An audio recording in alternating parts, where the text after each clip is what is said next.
Rob Reiner directed a movie which I consider to be one of two perfect movies, The Princess Bride. Who directed The Jerk? Carl Reiner directed The Jerk. I think that's his father. Father of Rob Reiner. Yeah, Carl Reiner is Rob Reiner. That's actually funny. I didn't put that together. The Jerk and The Princess Bride are two perfect movies, among the greatest movies ever made. Rob Reiner and his wife were found murdered in their apartment, in their Hollywood home, not an apartment, last night. In fact, at first it was being reported that they were found dead.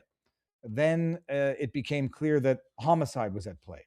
Then it became relatively clear that their apparent homeless, crackhead, drug addict of a son was a prime suspect. Both Rob Reiner and his wife were murdered, and the son is now in custody on $4 million bond. Now, the son is the suspect, innocent until proven guilty, innocent until charged, I guess, but he's being held on $4 million bond. Apparently, everybody who knew that the son was, in all likelihood, the suspect. We'll get to an article about a loud fight that the family had at Conan and O'Brien's Christmas party, if not the night before, a couple of days earlier. Just so you understand a bit about the son. Troubled truth about little Nicky. Rob Reiner's friends reveal son's lifetime of red flags as he's arrested over violent murders. The dark past of Rob Reiner's son, Nick, who has been arrested over the killings of his father and mother, Michelle, have been revealed by friends and sources close to the family. 32-year-old has been booked for murder over his parents' violent deaths after Hollywood legend Rob Reiner and his wife were found with their throats slit at their $13.5 million mansion on Sunday. Nick's strained relationships with his parents has been no secret in Hollywood, with his father even making a film with his son about the challenges they face, primarily driven by Nick's struggles with drug addiction. His problems seemingly began long before adulthood. 2012 children's book, A Chair in the Air, about a difficult boy named Little Nicky, written by the family friend who was inspired by his unruly nature as a boy. Nick was an intense kid, screamed like the world was on fire, prompting his parents to have family therapy and even an inspiring book about a child with behavioral problems. Imagine what goes into basically branding your child as a child with behavioral problems for the entire world to see, and you think you're doing a service, a public service, by otherwise branding that kid for the rest of his life as a kid with behavioral disorders. Zabel taught yoga to the family for almost 10 years, private classes. So when she heard on Sunday evening that when Harry Met Sally, actor, and they were found dead with stab wounds in Brentwood, LA, her thoughts immediately went to the troubled child. She knew from an angsty child, he became a young adult with severe drug problems. Rehab 18 times as of 2016, first going around his 15th birthday, lived on the streets after refusing to go back. 2016 drama Being Charlie, directed by his father, focused on addiction and the pain it causes families, was co-written by Nick with his friend from rehab. Clashes with his family throughout the years, as documented in the film, which portrays a young man who resents the way his father and mother are dealing with his addiction. They force him to spend time in rehab, with their interactions a reflection of how Rob, Michelle, Nick were with each other. Evidencing the years of clashes the parents had with their son, it ends with an apology from the dad for the occasionally unsympathetic way he treated his son. Reiner said in an interview afterwards that he owed and gave this apology to his son in real life, but Nick's unpredictable and even with aggression towards his family. Let's see this. In an episode of the Dopey Podcast 2018, he described the time he destroyed his parents' guest house while spun out on meth after being told to leave. During the August 18, 2018 podcast, host David Mannheim asked Nick, "What about when you wrecked the guest house on meth?" "I got totally spun out. I think it was coke or something else," Nick said. "I was up for 4 days on end. I started punching out different things in my guest house. It started with a TV, lamp, even the guest's house got wrecked. When asked if punching the furniture was a way to relieve tension, Nick said, 'No, you're crazy. No logic.'" Mannheim, a longtime recovering addict, told Nick he was concerned about him and urged him to give recovery another chance. Desperate to help him overcome his behavioral problems as a child, they turned to yoga instructor. Nick would barge in like the world was on fire, screaming in our yoga sessions. It was disruptive. And Nick goes on. So that looks like what is went down.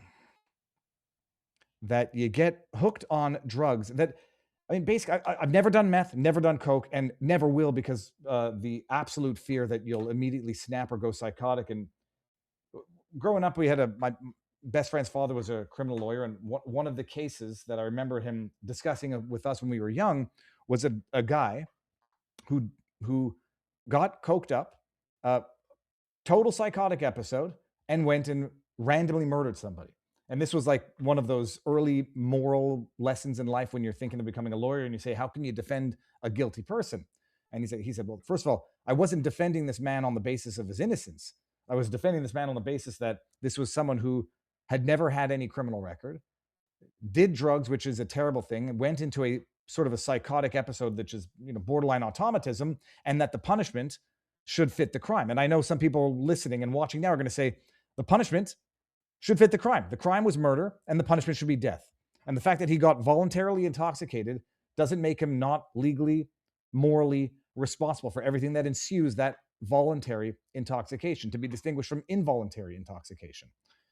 And then there's others out there who are going to say it's not a reasonable expectation when you do coke that you have a psychotic episode and go beat someone to death with a crowbar. But drugs fuck up your brain. I mean, that's period. It basically causes, if not temporary schizophrenia, temporary insanity, it could trigger long-term insanity. And we'll see whether or not he is in fact the kid. But I mean, by all accounts and by everyone who knows, and they booked the kid, and I presume that there's cameras everywhere, and this is going to be a open and shut case in terms of responsibility. The only question is going to be, are there schizophrenia, and therefore he's not legally responsible for what he did. But a quick one, actually. Anybody from Montreal in the chat? I'm from Montreal. You all know this. There was this restaurant called Cosmos. It was on it's still there. I think it's new management now, on Sherbrooke in NDG, Notre Dame de Grâce. It was the cornerstone of the Montreal breakfast. I'm not trying to be pretend. It was a greasy spoon hole in the wall. It had 11 or 12 seats around a diner table. And during the summer, they would have tables outside. During the winter, they'd have tables outside and you can take your food out to eat. And Tony was the owner, the cook.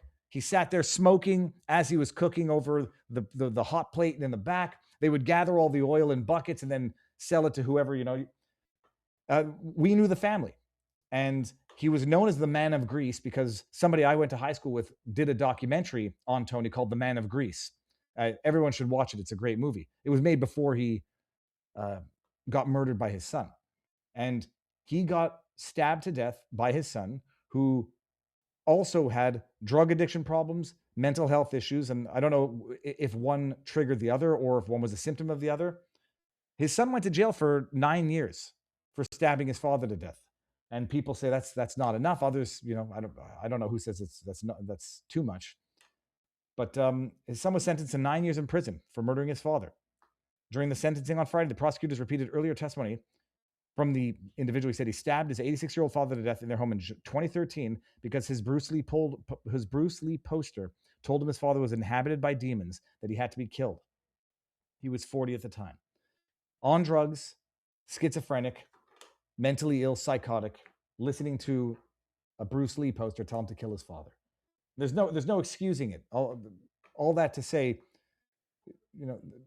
drugs ruin people, they ruin lives, and no question of absolving the killers. Rich or poor, drugs will ruin you. And like I said in a tweet earlier today, there but for the grace of God go I. Everybody presumably does their best with their own children, and then they have that one decision that forever alters the trajectory of their life, and you get hooked on drugs. It breaks your brain, and then this type of thing happens. Now, I don't know what Rob Reiner did with his kid. I don't know how he raised him. If he's apologizing to him publicly and apologizing to him privately and making mea culpa movies about whether or not he gave his son enough attention growing up, who the hell knows what happens in that shitty pedophile hellhole of Hollywood? Who knows what type of abuse goes on there, if not within the family, within the broader community of that cesspool that is Hollywood? But this is the last public outing, apparently, that was seen. This is from TMZ. Rob and son Nick in heated argument at Conan O'Brien's Christmas party. Rob Reiner, his wife Michelle, and their son Nick attended Conan O'Brien's Christmas party Saturday night. At the party, Rob and Nick got into a very loud argument, loud enough for many others to hear, Reiner family sources tell. We're told Rob and Michelle then left the party. We do not know if Nick left as well. Our family sources add Michelle has been anguishing to friends over the last few months that she and Rob were at their wits' end over Nick's mental illness and alleged substance abuse issues and did not know what to do with their son, saying, "We've tried everything." Legendary actor and his wife were found in their LA houses Sunday with their throats slit. Nick was arrested Monday morning and booked for murder on $4 million bail. Actually, I just want to see what the comments say here. 15 rehab stints is what I read. That's a failure of that industry. It has a low rate because it typically focuses on AA and NA, Narcotics Anonymous. It's when you say it's a tragedy, it almost sounds like you're pitying the victim, the alleged murderer, the son. There's no attenuating what the son did. There's no absolving it. Drug addiction may be the triggering cause of it, but it's murder, and he should, if it's him, spend the rest of his life behind bars. Gonna tell everybody to go watch Mark Grobert after this. I don't know if it's on What's Up with Lord Buckley. Mark Grobert, Lord Buckley on X. He actually wrote a book on rehab. He is very familiar with addiction and rehab, and he's going to be breaking this down. But Lord Buckley, Mark Grobert used to write for the National Lampoons back in the day, and he is Lord Buckley. Come on here, Lord Buckley. I'm going to give everybody his link and you check it out afterwards because he will undoubtedly have some amazing insights into this, if not some insider information, insider scoopage, because he's involved in Hollywood. But he's going to have an interesting insight on this. So that's the news. Rob Reiner, an absolutely horrific, tragic, disgusting, and a horrible end to a life. Nobody on earth really, even when you put murderers to death, you don't do it like that.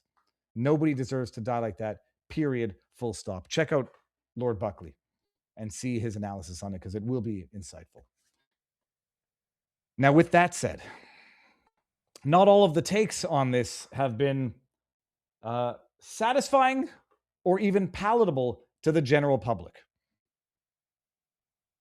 Let me see what's going on in the chat actually before I do this. TZ Burton says Mark Grobert counsels Hollywood celebrities. He does rehab, and Grobert told me. I mean, look, he's been on the channel multiple times. I was on with him. He says at the end of the day, AA will never work on someone who's not yet ready, and ultimately, if someone is ready, they won't need AA in order to recover. But yeah, it's horrible.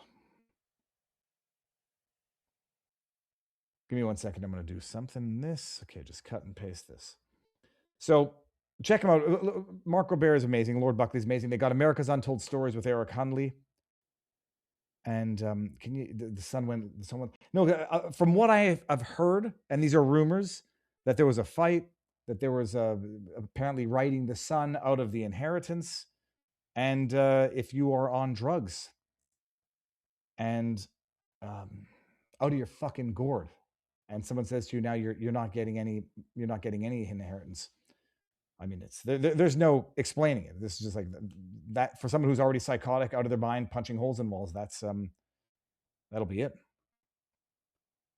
Now hold on 1 second. Okay.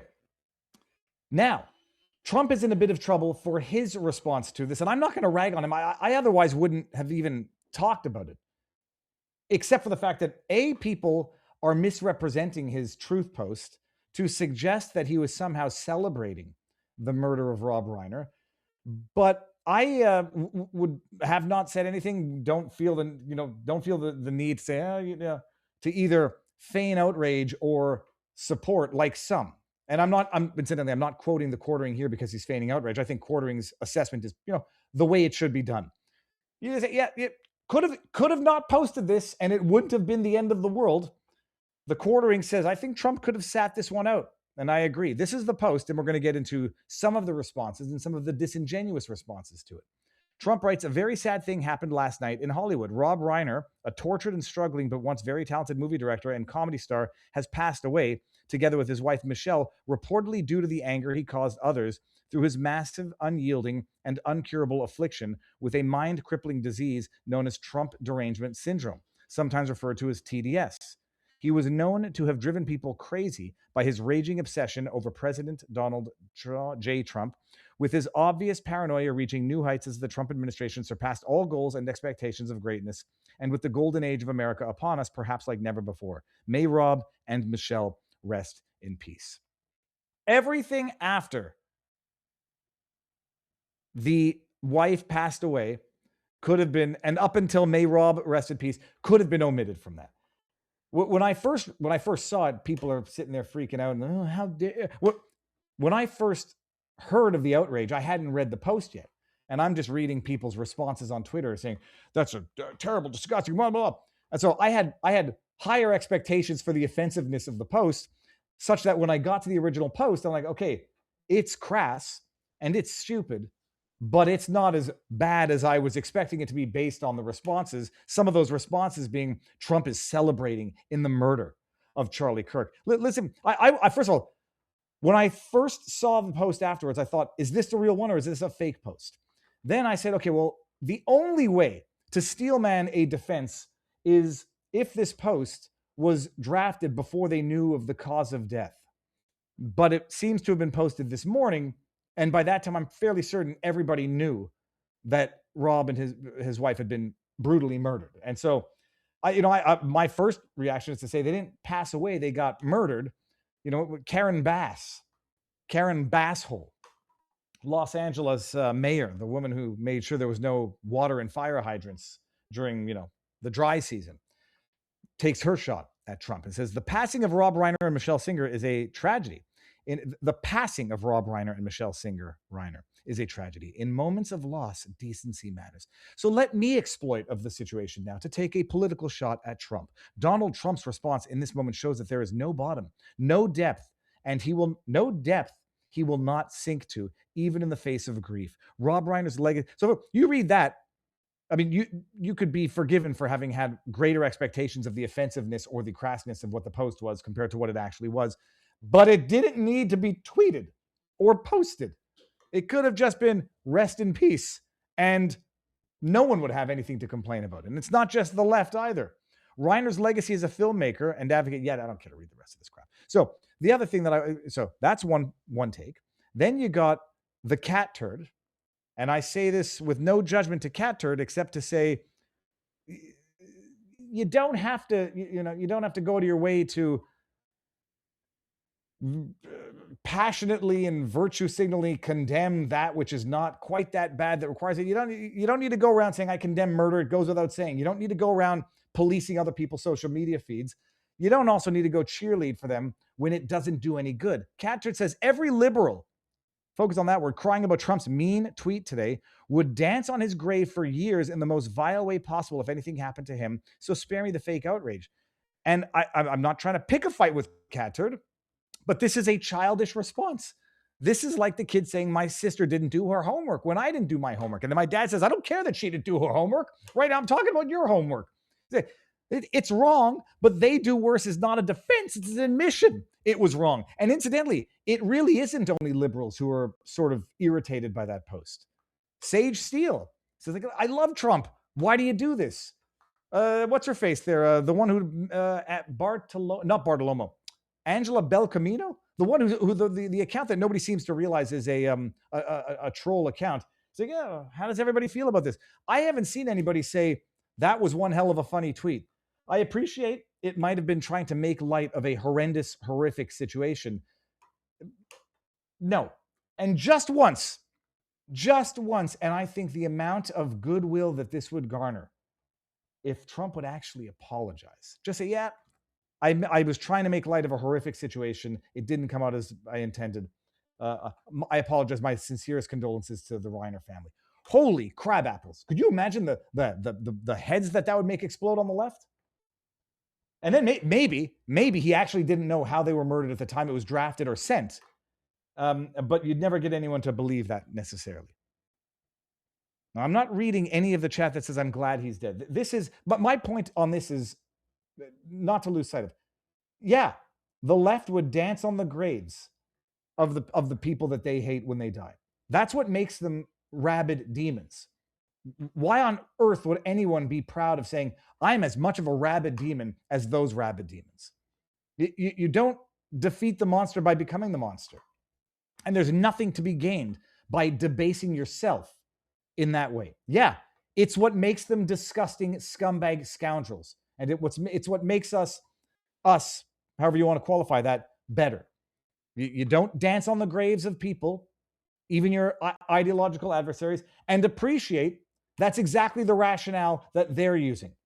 I had one interesting, it wasn't even a debate, it was a discussion, but someone's perspective on my tweet, where I said, like, there but for the grace of God go I. They say their response was, no, Rob Reiner contributed to the degeneracy, the godlessness of Hollywood. He reaped what he sowed, effectively.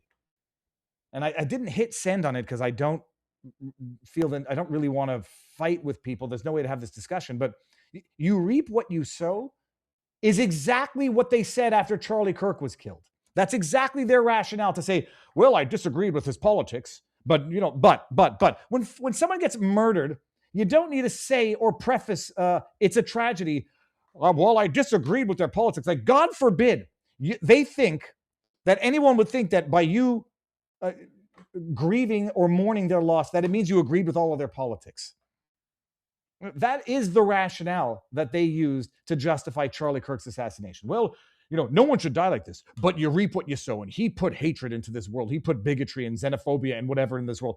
The only difference is you don't believe their rationale, and they're not going to believe your rationale. But you debase yourself by saying, I dance on the grave of Rob Reiner. Do it for heavy metal rock music now. For everybody who says that music puts demonic forces in the world. So if you don't like someone, and if you think that they put bad juju into the universe, you dance on their grave? You're not debasing them. You're debasing yourself. That, and there's a certain degree of causality that there's a certain proximity that needs to exist in order for you to say, yes, that individual reaped what they sowed. Like, everybody seen the movie True Romance? If you have not seen the movie True Romance, it's one of my top 10 of all time, and I appreciate someone might say that's a horrible one to have on your top 10. It's the greatest movie ever made. Bronson Pinchot, Val Kilmer, Christian Slater, Patricia Arquette, one of the Penn brothers, I forget which one, Brad Pitt, Samuel Jackson, Gary Oldman. Who did else I forget in this movie? There's some great ones. Written by Quentin Tarantino. When Gary Oldman, the pimp, gets shot in the dick because he gets shot in the dick by Christian Slater. Spoiler. It's not even it's at the beginning of the movie. I mean, that's proximate. If a prostitute shoots her pimp, that's proximate. To say that someone who puts out stories that, moral degeneracy, and therefore if anything bad happens to them for the rest of their life, it's the cosmos getting them. I didn't even appreciate the irony there, but now do Tony from Cosmos, a man who worked a shop his entire life and gets stabbed to death at 84 by his psychotic son who's on drugs.